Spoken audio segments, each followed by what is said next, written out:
BNP তো ক্ষমতা চাই, কারণ আমরা তো ক্ষমতার জন্যই রাজনীতি করি। 10 বছর কি ওই ফ্যাসিবাদী আমলাদের হাতেই দেশ চলবে?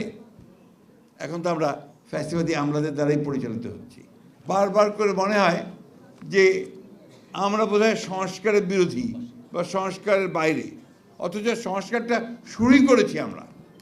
আমি কথাটা বারবার করে বলতে চাই, 2016 এবং 2022-এ আমরাই প্রথম সংস্কারের রূপরেখা দিয়েছি। রাষ্ট্র কাঠামো যে আপনার পরিবর্তন তার কথা বলেছি। দুর্ভাগ্য আমাদের যে আজকে সরকারের কিছু মানুষ এবং কিছু আপনার ব্যক্তি যারা এটাকে ভিন্নভাবে দেখানোর চেষ্টা করছেন। অনেকে বলার চেষ্টা করেন বিএনপি শুধু নির্বাচন চায়, সংস্কার চায় না। তারপর আবার এটা বলেন বিএনপি শুধু ক্ষমতা চায়। আমি খুব স্পষ্ট করে বলতে চাই যে বিএনপি তো ক্ষমতা চাই, কারণ আমরা তো ক্ষমতার জন্যই রাজনীতি করি। কারণ আমাদের যে গঠনতন্ত্র, আমাদের যে আপনার ঘোষণাপত্র, সবখানে তো পরিষ্কার করে বলাই আছে যে আমরা জনগণের মাধ্যমে, নির্বাচনের মাধ্যমে, জনগণের ভোটে নির্বাচিত হয়ে আমরা সরকারে যেতে চাই এবং আমাদের যে ম্যানিফেস্টো সেগুলোকে আমরা কাজ করতে চাই। তো আমি এই কথা এই জন্য জোর দিয়ে বলছি, আপনার একটু দৃঢ়তার সঙ্গে বলতে চাই যে নির্বাচন তো আমরা অবশ্যই চাইব, কিন্তু নির্বাচনটা চাই কিসের জন্যে?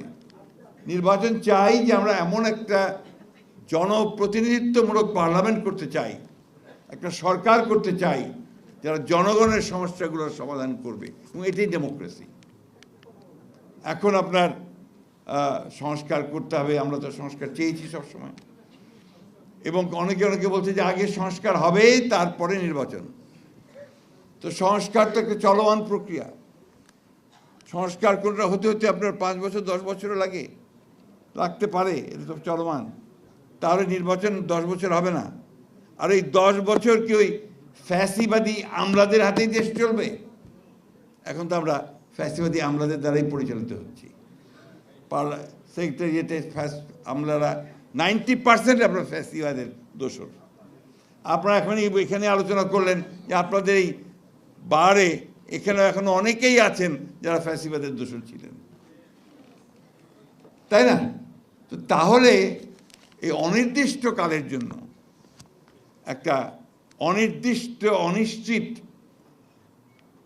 একটা অন্তর্বর্তী সরকার, এটা কি দেশের মানুষের জন্য কোনো উপকারে আসবে? আসতে পারে না।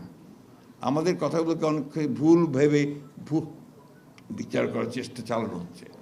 তা আমরা এটা জানি কেন করা হচ্ছে, কারণ গত পরশুই সেটা প্রমাণিত হয়েছে যে দেশনেত্রী বেগম খালেদা জিয়া এই দেশের সবচেয়ে জনপ্রিয় রাজনৈতিক নেতা।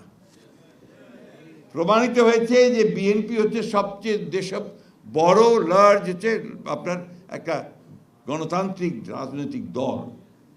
প্রমাণিত হয়েছে যে বিএনপির হাতেই, তারেক রহমান সাহেবের নেতৃত্বেই এই দেশের স্বাধীনতা, সার্বভৌমত্ব, গণতন্ত্র একমাত্র নিরাপদ।